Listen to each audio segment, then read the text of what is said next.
أشرقت نفسي بنور من فؤاد. Bismillahirrahmanirrahim. Assalamualaikum warahmatullahi wabarakatuh. Alhamdulillahilladzi nahmaduhu wa nasta'inuhu wa nastaghfiruh wa na'udzu billahi min syururi anfusina wa min sayyiati a'malina. May yahdihillahu fala mudhillalah wa may yudlilhu fala hadiyalah. Asyhadu an la ilaha illallah wahdahu la syarikalah wa asyhadu anna Muhammadan abduhu wa rasuluhu la nabiyya wa la rasula ba'dah, amma ba'd. Al-ikhwah hafizakumullah. Kita bersyukur kepada Allah yang senantiasa mencurahkan karunia dan nikmatnya kepada kita, sehingga kembali kita dipertemukan oleh Allah Subhanahu wa taala untuk mengkaji ayat-ayatnya, mendalami makna-maknanya, dan hal ini kita lakukan adalah agar kita mampu untuk mengamalkannya. Karena bagaimana mungkin kita akan mengamalkan Al-Quranul Karim jika kita belum memahami kandungan ayatnya, kita belum mengerti apa yang dituntut dan diinginkan oleh Allah Subhanahu wa taala. Dan semoga Allah Subhanahu wa taala menjadikan kita sebagai manusia terbaik, karena sesungguhnya sebaik-baik dari kita adalah orang yang mempelajari Al-Quran dan mengajarkannya. Pada kesempatan yang mulia ini, insya Allah kita akan membahas satu ayat teragung di dalam Al-Quranul Karim, yang terdapat di dalam surat yang sangat agung, yang apabila dibacakan surat tersebut, maka setan akan lari dari rumah ataupun dari tempat di mana kita membacanya. Dan ayat ini kita tahu adalah dengan ayat kursi. Pada suatu hari Rasulullah Shallallahu Alaihi Wasallam pernah bertanya kepada Ubay ibni Ka'ab, di mana Ubay ibni Ka'ab ini seorang ahli tafsir, seorang ahlul Quran pada zaman Rasul Shallallahu Alaihi Wasallam, dan beliau dikenal atau dijuluki, dia dipanggil dengan Abul Mundhir. Rasul Sallallahu Alaihi Wasallam bertanya, ya Abul Mundhir, atadri ayyu ayatin min kitabillahi ma'aka a'zam? Wahai Abul Mundhir, tahukah engkau sebuah ayat di dalam Al-Quranul Karim yang sudah engkau hafal, manakah ayat yang paling agung? Maka Ubay ibni Ka'ab menyatakan, Allahu wa rasuluhu a'lam. Allah dan Rasulnya lah yang lebih mengetahui. Rasulullah Shallallahu Alaihi Wasallam mengulangi pertanyaannya dengan menyatakan, Ayu ayatin min kitabillah ma'aka a'zam? Ayat manakah yang paling agung dari Al-Quranul Karim dan hal itu sudah engkau hafal? Maka Ubay ibn Ka'ab, beliau menjawab pertanyaan tersebut dengan menyatakan, Allahu la ilaha illa huwal hayyul qayyum. Bahwa dialah Allah Subhanahu wa taala, tidak ada ilah yang berhak disembah kecuali Dia yang maha hidup dan terus-menerus mengurus makhluknya. Mendengar jawaban ini, maka Rasulullah Shallallahu Alaihi Wasallam menepuk dada Abul Mundhir dengan menyatakan, liyahnikal ilmu Abul Mundhir. Selamat wahai Abul Mundhir, bahwa engkau telah mendapatkan ilmu yang begitu banyak. Dari hadis ini kita akan mengambil beberapa pelajaran. Yang pertama, bahwasannya para sahabat radhiyallahu anhum adalah generasi yang sangat beradab dan berakhlak di hadapan Rasulullah Shallallahu Alaihi Wasallam. Mereka tidak berani untuk mengeluarkan pendapat di hadapan Rasul kecuali jika memang pada masa tersebut, pada waktu tersebut adalah Rasul Shallallahu Alaihi Wasallam mengizinkan untuk berijtihad, untuk mengeluarkan pendapat. Hal ini terlihat dari jawaban Ubay ibni Ka'ab ketika ditanya, tahukah engkau ayat mana yang paling agung di dalam Al-Quranul Karim? Ubay bin Ka'ab menyatakan, Allahu wa rasuluhu a'lam. Allah dan Rasulnya lah yang lebih mengetahui. Maksudnya biar dijawab langsung oleh Rasulullah Shallallahu Alaihi Wasallam. Tapi ketika Rasul Shallallahu Alaihi Wasallam mengulangi pertanyaannya, maka Ubay bin Ka'ab berpendapat bahwa saat ini saya boleh mengeluarkan pendapat. saat ini saya harus berbicara, ya, mengeluarkan pendapat di hadapan Rasul Shallallahu Alaihi Wasallam.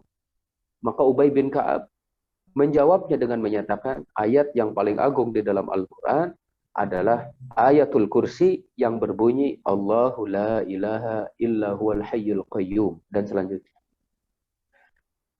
Selanjutnya juga ikhwah hafizakumullah, ketika Rasul Shallallahu Alaihi Wasallam menepuk dada Ubay ibn Ka'ab dengan memujinya, selamat engkau wahai Abul Mundhir telah mendapatkan ilmu yang begitu banyak. Ini menunjukkan bahwa Ubay ibn Ka'ab keilmuannya diakui oleh Rasul Shallallahu Alaihi Wasallam. Makanya di kalangan para sahabat, Ubay bin Ka'ab ini adalah salah seorang dari ahlul Quran, ahlul tafsir. Beliau adalah orang yang sangat memahami kandungan dari Al-Quranul Karim. Dan kita lihat juga dari kepandaian, kecerdasan Ubay bin Ka'ab ketika menjawab pertanyaan Rasul Shallallahu Alaihi Wasallam itu, bukan beliau hanya sekedar mengambil dari 10 ayat, contohnya yang dia hafal, 100 ayat yang beliau hafal. Bukan, akan tapi beliau sudah menghafal lebih dari 6.000 ayat. Dari 6.000 ayat lebih, beliau harus bisa mengeluarkan satu ayat yang paling agung dalam Al-Quranul Karim. Dan beliau mengeluarkannya dengan segera.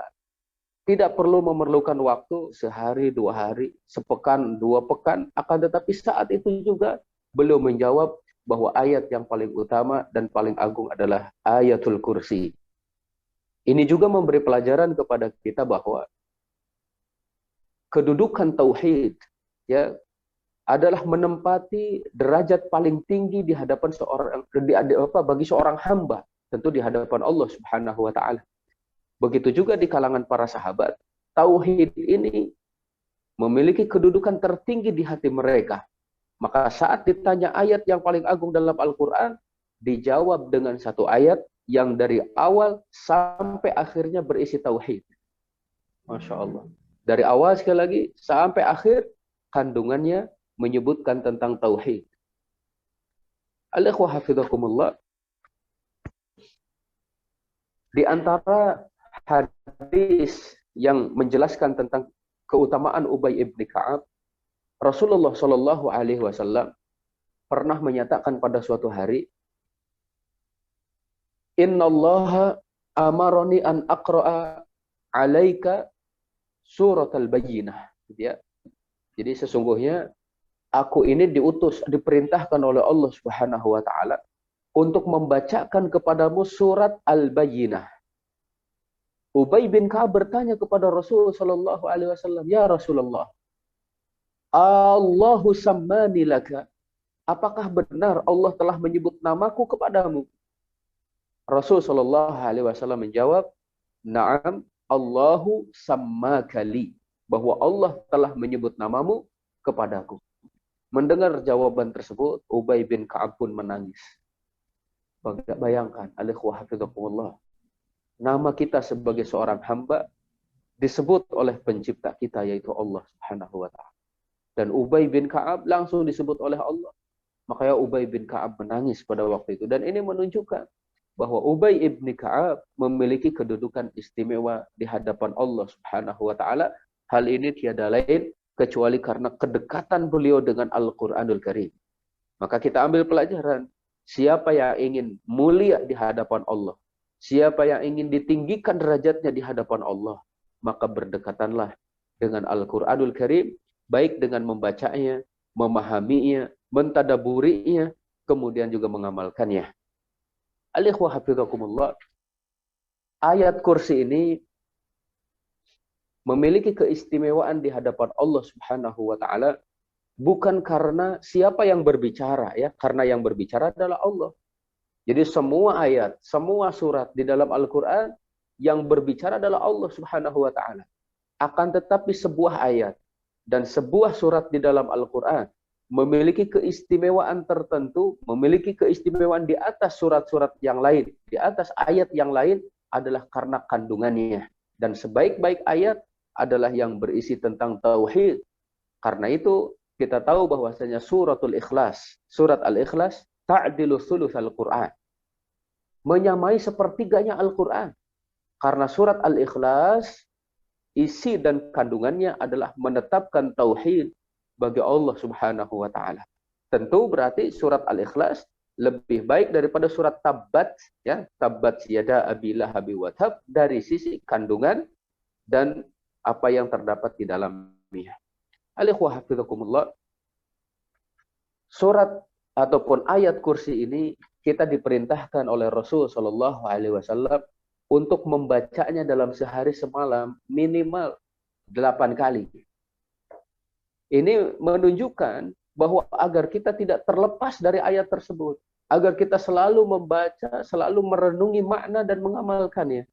Sampai 8 kali tiap hari kita dianjurkan untuk terus membacanya. Yang pertama, kita dianjurkan untuk membaca ayat kursi adalah setiap selesai sholat 5 waktu. Jadi sholat wajib itu kan ada 5 waktu, berarti sudah 5 kali. Selesai sholat, kita membaca ayat kursi. Rasul Shallallahu Alaihi Wasallam bersabda, "Man qara'a ayatal kursi fi duburi kulli sholatin maktubatin lam yamna'hu min dukhulil jannah illa ayyamut."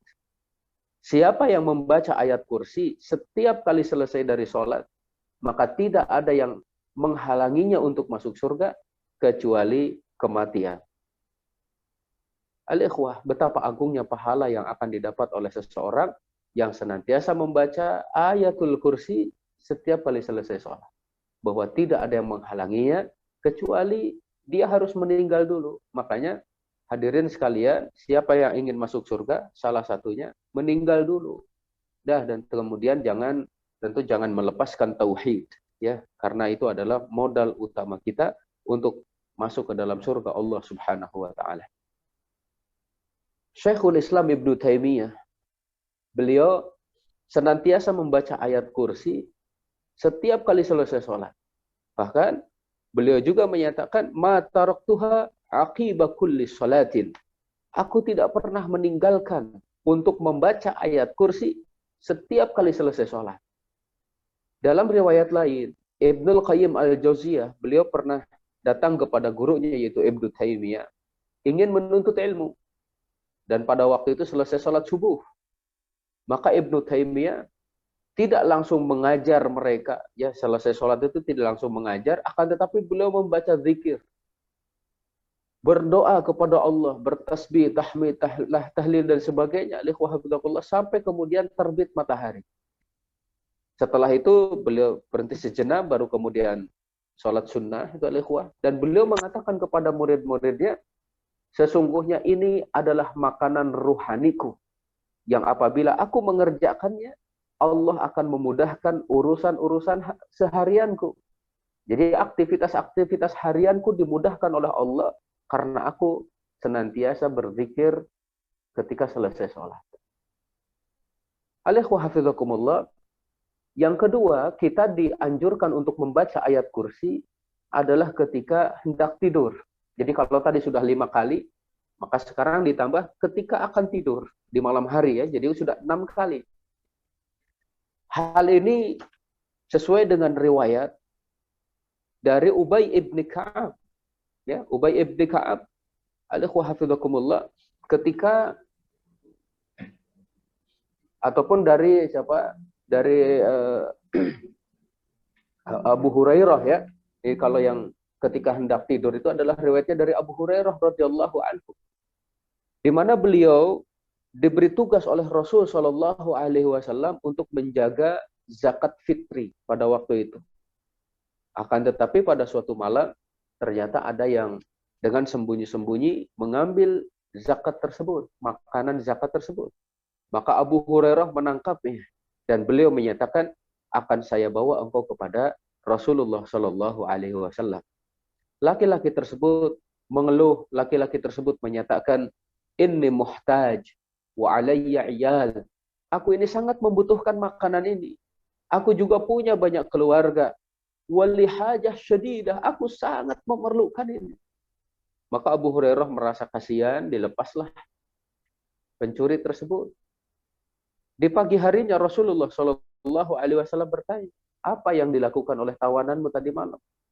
Maka dijelaskan dia sangat memerlukan, ya, dia kemudian punya keluarga dan dia juga mendesak gitu memerlukan makanan tersebut, maka saya bebaskan ya Rasulullah. Rasulullah SAW menyatakan dia telah berdusta kepadamu dan dia akan datang lagi. Maka Abu Hurairah menjaga lagi makanan dari zakat tersebut, ya, ikhwah. Ternyata datang lagi orang yang sama mencuri lagi. Ditangkap oleh Abu Hurairah dan beliau menyatakan akan saya bawa engkau kepada Rasulullah Shallallahu Alaihi Wasallam. Ternyata beliau mengatakan hal yang sama dengan ditambahi janji, beliau menyatakan saya tidak akan kembali. Jadi saya punya keluarga, saya sangat membutuhkan makanan ini, saya janji nggak akan kembali, kata pencuri. Dilepaskanlah oleh Abu Hurairah, yang kemudian Rasulullah SAW bertanya di pagi harinya dengan pertanyaan yang sama. Beliau, Abu Hurairah menjawab, dia memiliki kebutuhan, dia memiliki keluarga, dan dia berjanji tidak akan kembali, maka saya bebaskan. Kata Rasulullah SAW, dia telah berdusta kepadamu dan dia akan kembali. Maka di malam yang ketiga, Abu Hurairah menjaga lagi sampai kemudian bertemu dengan orang yang sama sedang mencuri. Ditangkaplah dan Abu Hurairah menyatakan, saya sudah melepaskanmu 2 kali, gitu ya. Dan kamu sudah berjanji tidak akan kembali, ternyata kembali. Maka hari ini tidak akan saya lepaskan dan akan saya bawa engkau kepada Rasulullah Shallallahu Alaihi Wasallam. Laki-laki tersebut menyatakan, jangan engkau bawa kepada Rasul Shallallahu Alaihi Wasallam. Sesungguhnya saya akan mengajarkan kepadamu beberapa kalimat. Yang mana kalimat tersebut Allah akan memberikan manfaatnya kepadamu. Abu Hurairah mendengar jawaban seperti itu, dia senang sekali karena akan mendapatkan ilmu. Jadi bayangkan ya, para sahabat itu mendapatkan ilmu yang belum mereka ketahui, lebih mereka senangi daripada mendapatkan dunia. Maka Abu Hurairah bertanya, mahunna, apa kalimat tersebut? Kata laki-laki itu, idza awaita ila firashika. Kalau engkau hendak tidur, jika engkau mendatangi tempat tidurmu, faqra ayatal kursi. Bacalah ayat kursi oleh dirimu sampai kemudian selesai ya ayat kursi tersebut, fa innaka lan yazala 'alaika minallahi hafizun wa la yaqrabannaka syaitanun hatta tusbih. Kalau engkau membaca ayat kursi sebelum tidur, maka engkau akan senantiasa dijaga oleh Allah. Tidak ada setan yang mendekat denganmu sampai datang waktu pagi. Maka aku bebaskan, kata Abu Hurairah, laki-laki tersebut. Sampai kemudian di pagi harinya Rasul Shallallahu Alaihi Wasallam bertanya, apa yang telah engkau lakukan terhadap tawananmu ya Abu Hurairah? Abu Hurairah menjelaskan ucapan yang disampaikan oleh laki-laki tersebut. Sampai kemudian Rasul Shallallahu Alaihi Wasallam menyatakan, amma innahu qad sadaqaka wa huwa kadzub. Kali ini laki-laki tersebut telah berkata benar, telah berkata jujur kepada dirimu, padahal sesungguhnya dia adalah sangat pendusta. Tahukah engkau wahai Abu Hurairah, siapakah laki-laki tersebut yang datang selama 3 hari berturut-turut itu? Kata Abu Hurairah, la, saya enggak tahu ya Rasulullah. Emang siapa? Rasul sallallahu alaihi wasallam menyatakan, zaka syaitan, yang datang untuk mencuri makanan dari zakat itu adalah syaitan. Jadi dari hadis ini, ya, hadis ini diriwayatkan oleh Imam Al-Bukhari rahimahullahu taala, kita mengambil kesimpulan dan mengambil beberapa pelajaran, di antaranya siapa yang ingin dijaga oleh Allah Subhanahu wa taala dari malam hari sampai pagi hari, maka hendaknya dia membaca ayat kursi. Al-ikhwah hafizakumullah. Yang ketiga, kita dianjurkan membaca ayat kursi adalah ketika memasuki waktu pagi dan waktu sore. Nah, kalau di sini riwayatnya adalah dari Ubay ibni Ka'ab radhiyallahu anhu, di mana beliau memiliki satu bejana, satu tempat untuk menyimpan kurma. Ya, kurma kering seperti itu. Tapi ternyata selalu berkurang. Sehingga Ubay bin Ka'ab bertanya-tanya, kenapa kurma ini selalu berkurang? Padahal tidak ada yang mengambilnya dari keluarganya. Maka Ubay bin Ka'ab memutuskan untuk menjaganya. Sehingga pada suatu malam beliau menjaga kurma tersebut. Tiba-tiba lewatlah ya satu hewan melata yang mirip anak yang baru balik katanya. Hewan melata itu yang merangkak itu mirip anak yang baru balik. Ubay bin Ka'ab mengucapkan salam kepada yang lewat itu, Assalamualaikum. Tapi tidak dijawab. Ubay bin Ka'ab kemudian bertanya, Ma anta jinniyun am insi? Kamu ini dari kalangan mana? Jin atau manusia? Ternyata yang lewat itu menyatakan, jinni, aku dari kalangan jin. Ubay bin Ka'ab menyatakan, fanawilni yadak, coba perlihatkan kepadaku tanganmu. Akhirnya diperlihatkan tangannya tersebut. Kata Ubay bin Ka'ab, fanawaluhu yadahu, kemudian beliau aja jadi yang lewat itu memberikan tangannya. Faida yaduhu yadu kalbin, ternyata tangannya sama dengan tangan anjing. Wa sya'ruhu sya'ru kalbin, dan bulu-bulunya itu adalah bulu-bulu anjing. Ya. Ubay bin Ka'ab bertanya, apakah seperti ini jin itu diciptakan? Maka dia menjawab, ya, yang lewat itu menjawab bahwa di kalangan kami ada yang lebih buruk daripada aku. Ya, kemudian Ubay bin Ka'ab bertanya, kenapa engkau datang kemari? Dijawablah bahwa saya datang ke sini, saya mendengar bahwa engkau adalah seseorang yang gemar untuk bersedekah, dan saya ingin mendapatkan bagian dari sedekahmu itu. Alaihi hafidhakallah. Ubay melanjutkan pertanyaannya, terus apa sesuatu, ya, apa yang bisa menjaga kami dari bangsa kalian itu? Dijawablah oleh setan atau oleh jin tadi yang menyerupai seperti itu, ya. Dia menyatakan satu ayat di dalam surat Al-Baqarah yang berbunyi, Allahu la ilaha illa huwal hayyul qayyum. Jadi siapa yang membacanya, kata jin tadi, ya, siapa yang membacanya ketika waktu sore, maka akan dijaga dari kami sampai dia pagi. Dan siapa yang membacanya di waktu pagi, maka akan dijaga dari kami sampai datang waktu sore. Setelah itu, alaihi ketika datang waktu pagi, disampaikanlah kepada Rasul SAW kejadian semalam.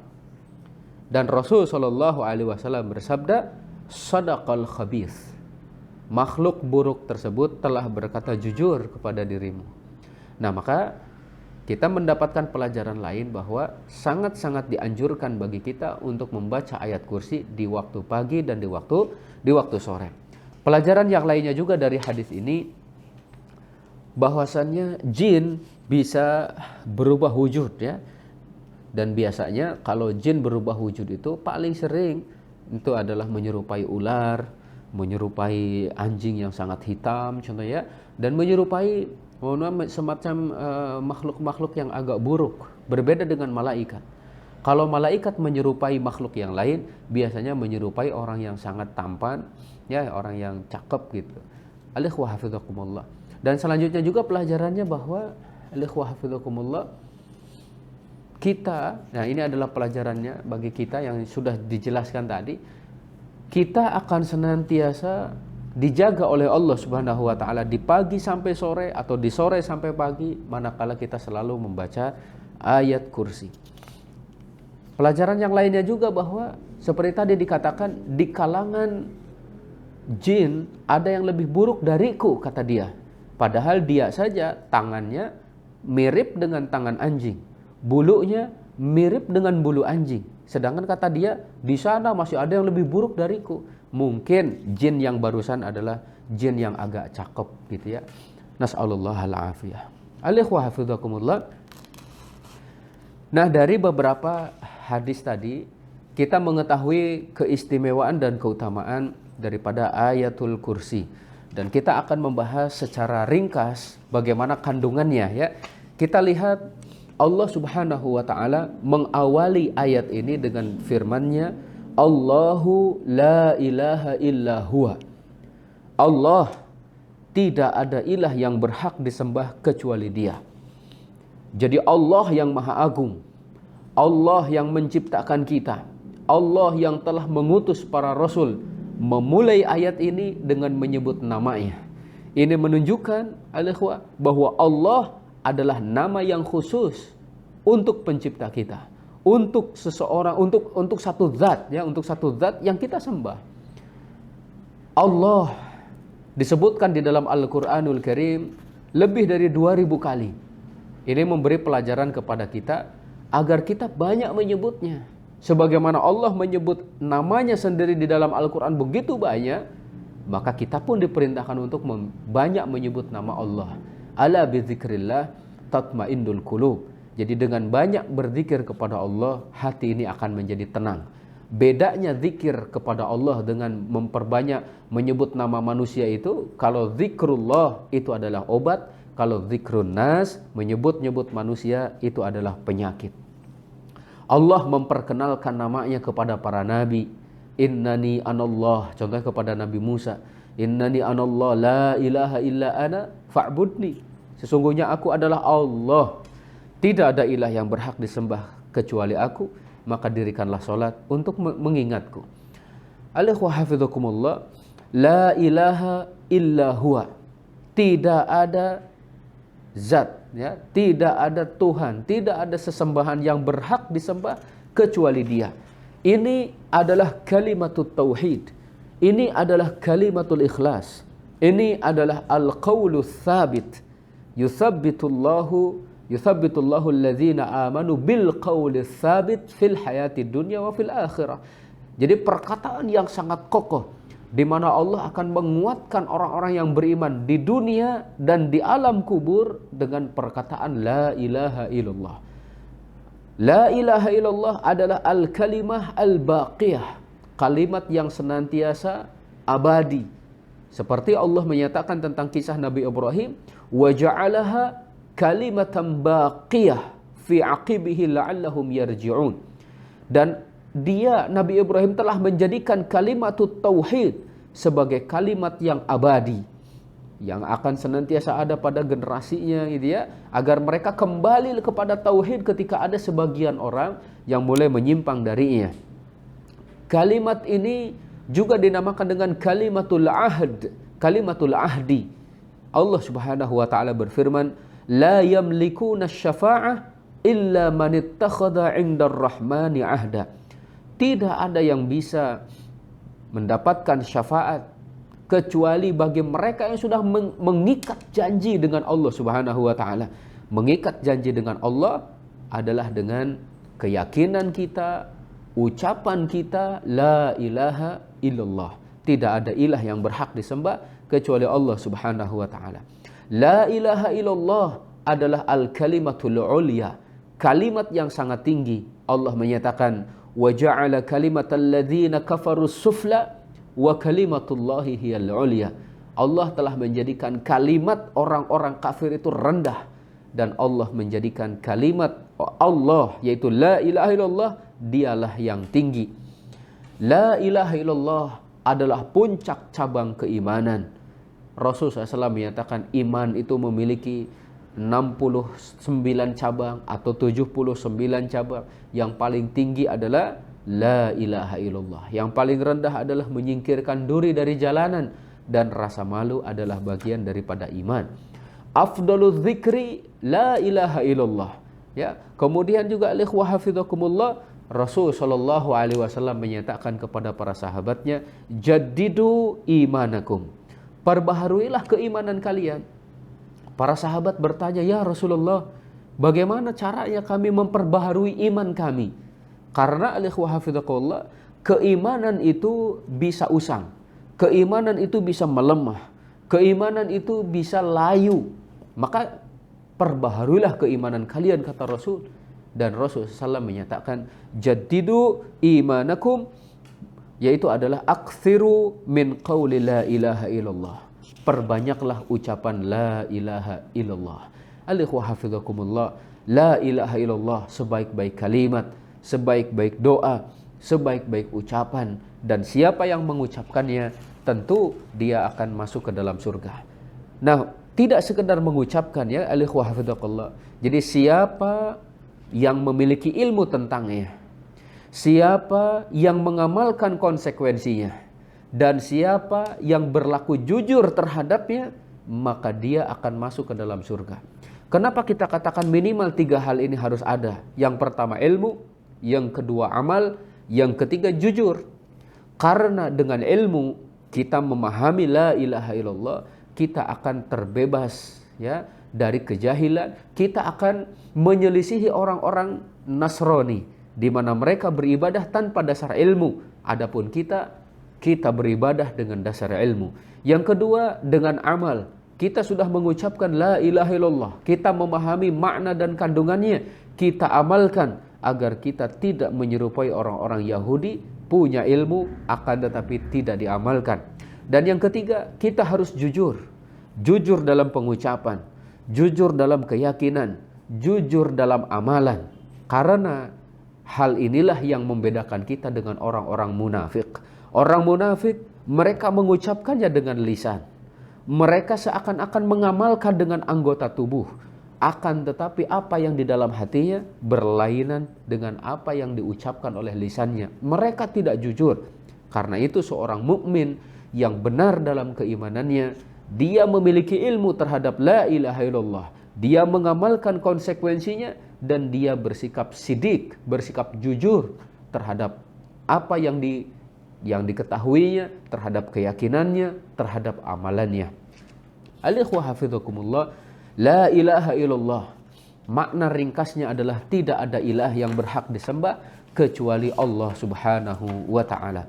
Allahu la ilaha illa huwa. Selanjutnya Allah subhanahu wa ta'ala menyatakan Al-Hayyu Al-Qayyum. Dialah Allah yang tidak ada ilah yang berhak disembah kecuali Allah, kecuali Dia yang maha hidup. Yang pertama Al-Hayyu, yang maha hidup, itu al-ikhwah hafizakumullah. Allah subhanahu wa ta'ala adalah zat yang hidup tanpa ada awalan dan tidak diakhiri dengan kematian. Allah subhanahu wa ta'ala terus menerus maha hidup. Dan ketika Allah memiliki nama Al-Hayyu, maka seluruh nama dan sifat Allah yang berupa sifat dzatiyah, sifat yang melekat pada diri Allah, bermuara kepada nama Al-Hayyu. Contoh, Allah maha mendengar, Allah maha melihat, Allah maha mengawasi, Allah maha tinggi, Allah maha mulia, Allah maha dermawan dan sebagainya. Itu semua bermuara kepada nama Al-Hayyu, yang maha hidup. Allah subhanahu wa ta'ala memerintahkan kita untuk semata-mata beribadah kepada Allah yang terus-menerus hidup. Ini berarti makhluk yang masih tersifati dengan kematian tidak layak untuk disembah. Ya. Kemudian yang kedua Al-Qayyum, bahwa Allah subhanahu wa ta'ala Allah subhanahu wa ta'ala itu tersifati dengan terus-menerus mengurus makhluknya. Al-Qayyum.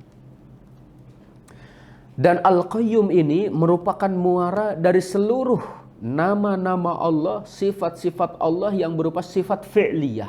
Ya, jadi perbuatan-perbuatan Allah semuanya bermuara kepada nama Al-Qayyum, yang mana Allah terus-menerus mengurus makhluknya. Dan dua nama ini, Al-Hayyu dan Al-Qayyum, Allah menggandengkan di dalam beberapa ayat Al-Quranul Karim. Contohnya yang pertama dalam ayat kursi ini, jadi Allah menggandeng dengan Al-Hayyu dan Al-Qayyum. Yang kedua di dalam surat Ali Imran, ayat yang kedua, Allahu la ilaha illa huwal hayyul qayyum.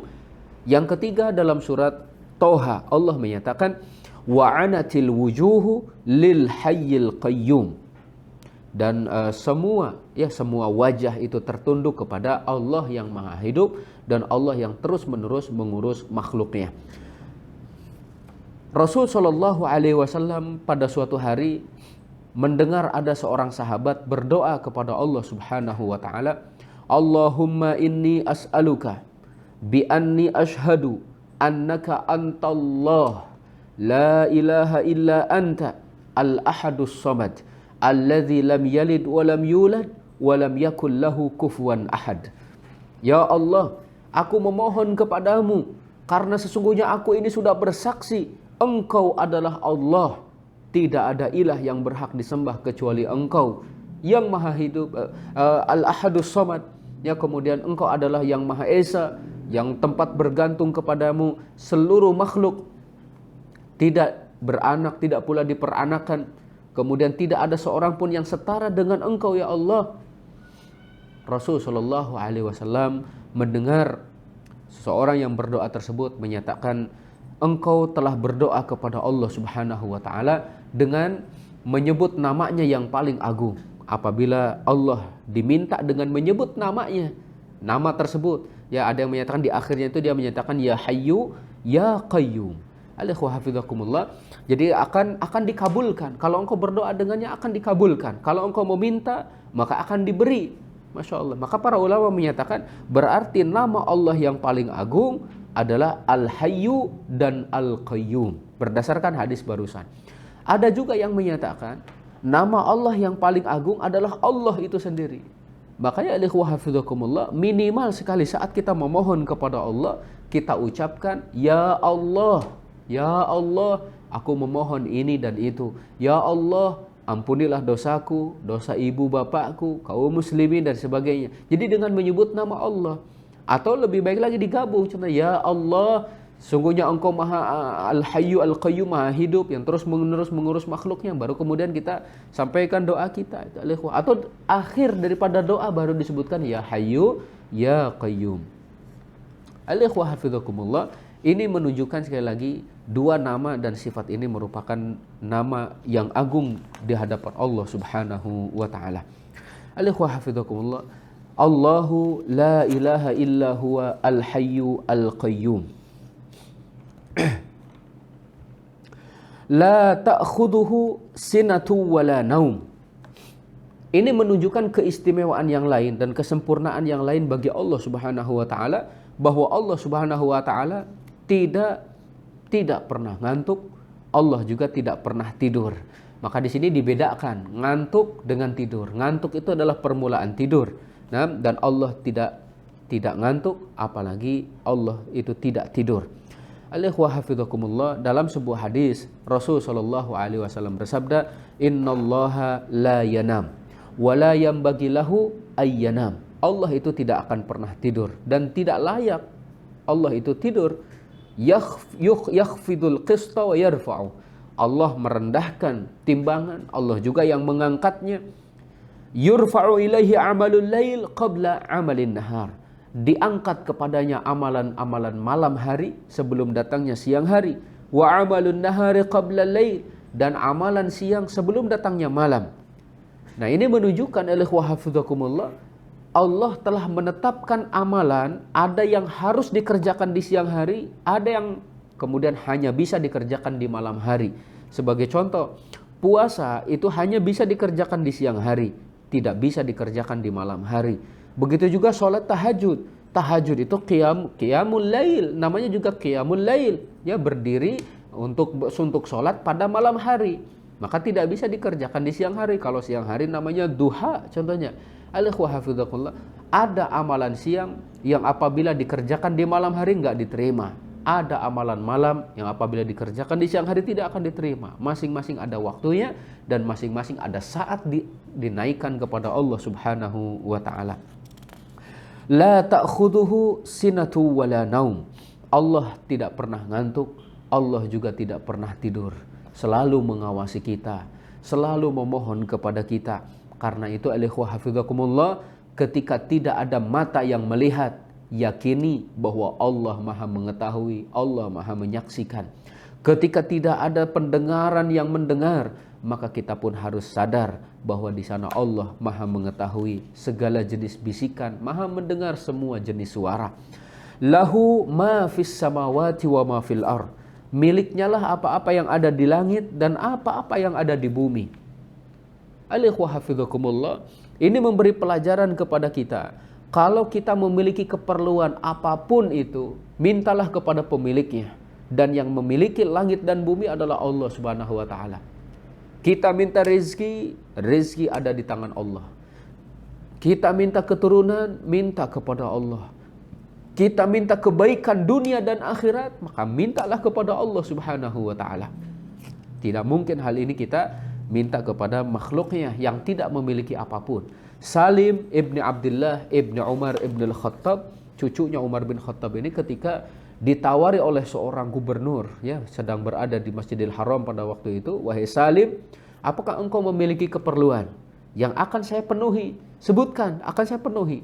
Kata Salim, saya malu sekarang saya sedang berada di rumah Allah.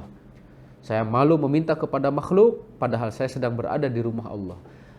Maka kemudian gubernur ini keluar dari Masjidil Haram menunggu Salim ibn Abdullah ini. Ketika Salim selesai ibadahnya, keluar dari Masjidil Haram, kemudian dicegat oleh gubernur ini dengan menyatakan, wahai Salim, sekarang engkau sudah tidak berada di rumah Allah.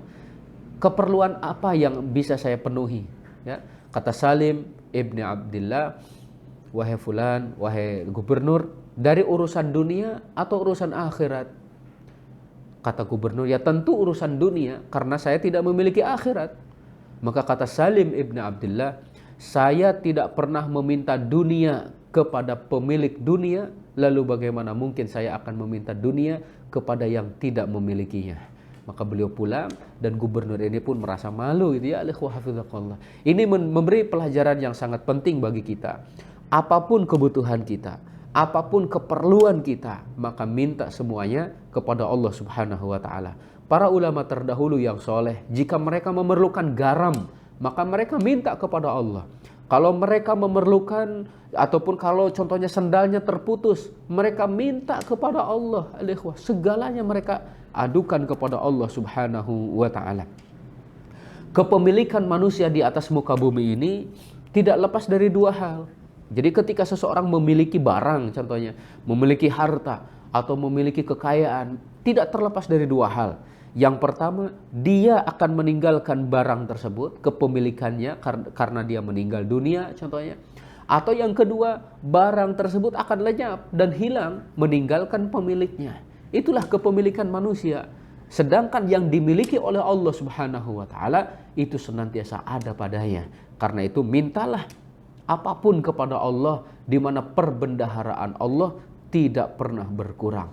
Kalaupun seluruh penduduk bumi diberi kekayaan oleh Allah Subhanahu wa taala, tidak pernah mengurangi perbendaharaan Allah, kecuali seperti jarum dimasukkan ke dalam lautan kemudian diangkat dan yang menetes itulah yang diberikan kepada manusia. Adapun bahtera ataupun samudra, ya, samudra dan lautan yang begitu luas, itu adalah perbendaharaan Allah Subhanahu wa taala. Lahu ma fis samawati wa ma fil ardh.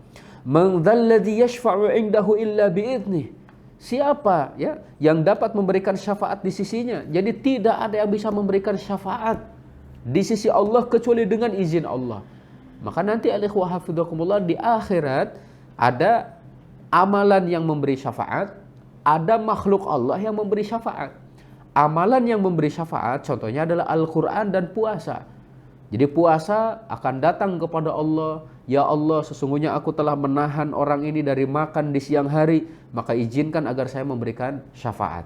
Al-Quran datang kepada Allah, ya Allah, di dunia aku telah menghalanginya untuk tidur di malam hari, izinkan saya memberikan syafaat. Al-Quran dan puasa memberikan syafaat. Kalau makhluk Allah, siapa yang memberikan syafaat? Para nabi, para rasul itu memberikan syafaat. Malaikat memberikan syafaat. Orang yang mati syahid memberikan syafaat, itu alikhwa hafidhakumullah, ya. Akan tetapi semua syafaat tersebut akan berlaku adalah dengan izin dari Allah Subhanahu wa taala. Man dzalladzi yashfa'u 'indahu illa bi'idnih. Rasul sallallahu alaihi wasallam ditanya oleh Abu Hurairah dalam riwayat Sahih Muslim, ya, dari Abu Hurairah, "Ya Rasulullah, man as'adun nasi bi syafa'atika yaumal qiyamah?" Siapakah manusia yang paling bahagia dengan syafaatmu nanti pada hari kiamat, ya Rasulullah? Rasul sallallahu alaihi wasallam menyatakan, aku sudah mengira bahwa tidak akan ada orang yang pertama kali bertanya masalah ini kecuali engkau, wahai Abu Hurairah. Karena aku tahu engkau adalah orang yang sangat semangat menuntut ilmu. Maka Rasul sallallahu alaihi wasallam menjawab, as'adun nasi bi syafa'ati yaumal qiyamah man qala la ilaha illallah khalisan min qalbihi. Orang yang paling bahagia dengan syafaatku nanti pada hari kiamat adalah orang yang mengucapkan la ilaha illallah benar-benar murni dari dalam hatinya. Alikhwa hafidhakumullah, Allah melanjutkan, ya, ya'lamu ma baina aydihim wa ma khalfahum. Allah Subhanahu wa taala mengetahui apa yang ada di hadapan mereka, apa yang ada di belakang mereka. ilmu Allah mencakup urusan dan perkara-perkara yang dahulu dan juga yang akan datang. Sesungguhnya Allah Subhanahu wa taala Maha mengetahui segalanya, ya. Bahkan Allah Subhanahu wa taala Maha mengetahui sesuatu yang tidak terjadi. Seandainya terjadi, bagaimana kejadiannya, Allah Subhanahu wa taala mengetahuinya. Itu di antara makna ya'lamu ma baina aydihim wa ma khalfahum wa la yuhituna bi syai'in min ilmihi illa bima syaa.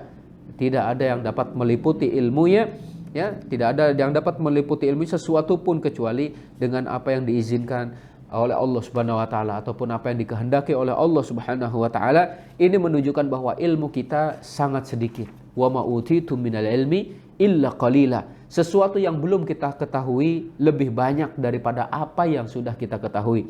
Karena itu menuntut ilmu tidak ada batasnya kecuali meninggal dunia. Seseorang tetap dikatakan sebagai alim ketika dia terus belajar. Namun ketika dia berhenti dari belajar, maka saat itulah dia kembali menjadi jahil. Seorang manusia dilahirkan dalam keadaan tidak berilmu. Wallahu akhrajakum min butuni ummahatikum la ta'lamuna syai'a. Allah telah mengeluarkan kalian dari rahim ibu kalian dalam keadaan tidak mengetahui apapun. Dan ketika sudah mempunyai ilmu, maka mereka masih saja, ya, terkena sifat itu lupa, an-nisyan. Allah menyatakan, ya, walaqad ahidna ila Adam min qablu fanasiyah. Kami sudah mengambil janji kepada Nabi Adam, tapi ternyata dia lupa. Nabi Adam lupa, keturunannya pun memiliki sifat lupa. Dan ada sebagian orang ketika diberi usia panjang, lanjut usia itu, ada yang kemudian sebelumnya memang dia berilmu, tapi ternyata ketika sudah lanjut usia dia menjadi pikun. Ya, hafizakumullah, Allah Subhanahu wa taala menyebutkan seperti itu, wa minkum may yuraddu ila ardalil umur. Hafizakumullah, wala yauduhu hifdhuhuma. Allah tidak merasa berat, ya, untuk menjaga keduanya, ataupun wasi'a kursiyuhus samawati wal ard. Jadi kursi Allah itu meliputi langit dan juga bumi. Ini kalau kita bahas dalam pembahasan yang lain barangkali, ya, di sana ada kursi al-ikhwa dan nanti di sana ada arsy. Kursi dibanding dengan bumi dan langit itu, bumi dan langit ibarat satu logam kecil dilemparkan di padang pasir, sedangkan kursi itu adalah padang pasir yang begitu luas.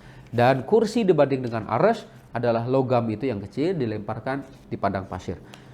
Wala yauduhu hifdhuhuma, tidak ada yang, Allah Subhanahu wa taala tidak pernah merasa berat, ya, untuk menjaga langit, menjaga bumi itu.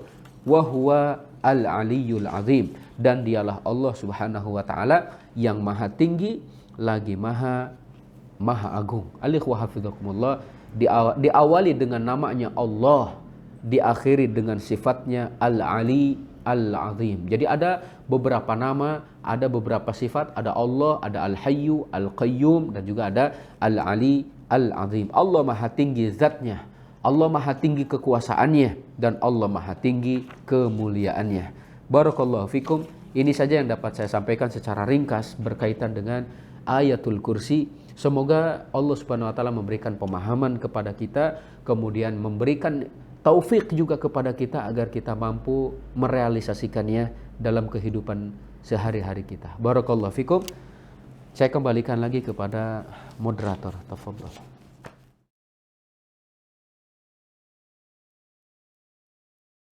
Ibnu Al-Utsaimin, ya, Syekh Al-Utsaimin, beliau pernah menyatakan bahwa Al-Quran diturunkan itu untuk 3 hal. Yang pertama adalah untuk dibaca, kedua adalah untuk ditadaburi, dan ketiga adalah untuk diamalkan. Jadi hafizakumullah, dalam keseharian kita, ya, tugas kita sebagai hamba Allah itu adalah salah satunya memahami perintah dan juga larangan darinya. Adapun masalah hikmah, kemudian juga barangkali khasiat dari ayat-ayat tersebut, itu nomor berapalah itu. Yang pertama kita lakukan adalah kita sebagai seorang hamba, kewajiban kita terhadap Al-Quran adalah membaca, kemudian setelah itu mentadaburi dan mengamalkannya.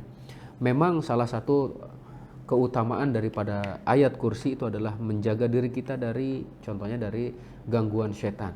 Akan tapi kalau dari secara umum, kalau dari tolak bala, wallahu a'lam bishawab gitu ya, ikhwah hafizakallah. Dan ini biasanya disampaikan oleh Rasul Shallallahu alaihi wasallam itu untuk memberi semangat kepada kita untuk menghafal beberapa ayat yang memang memiliki keistimewaan gitu ya, untuk memiliki beberapa ayat yang memang memiliki keistimewaan. Ikhwah hafizakumullah. Dan ayat kursi ini seperti tadi disampaikan, kenapa sangat-sangat dianjurkan untuk diulang-ulang, bukan untuk sekedar tolak bala lah, bahasa mudahnya seperti itu, akan tetapi untuk menyelamatkan kehidupan kita baik di dunia ataupun di akhirat. Karena perkara yang paling penting bagi kita adalah tauhid, dan tauhid itu tergambar nyata dalam ayat kursi. Berapa banyak orang yang membaca ayat kursi untuk tolak bala katanya, ataupun untuk tadilah semacam seperti itu ya, tapi tidak mengetahui kandungannya. Justru yang diharapkan dari kita selain membaca, kita memahami, kemudian kita mengamalkan. Jauh lebih baik ya antara orang memahami sebuah ayat dan mengamalkan daripada hanya sekedar membaca. Dan tentu juga dari sisi khasiat, anggaplah kalau contohnya dia ingin meruqyah diri sendiri, maka orang yang memahami ayat tersebut, memahami kandungannya, biasanya lebih mujarab daripada orang yang sekedar membacanya saja. Jadi kalau ada keutamaan dan yang lainnya itu alikhwa hafizakumullah ya, maka itu adalah sebagai motivasi saja barangkali bagi kita. Barakallahu fikum. شرقت نفسي بنور من فؤادي حينما رددت يا رب العباد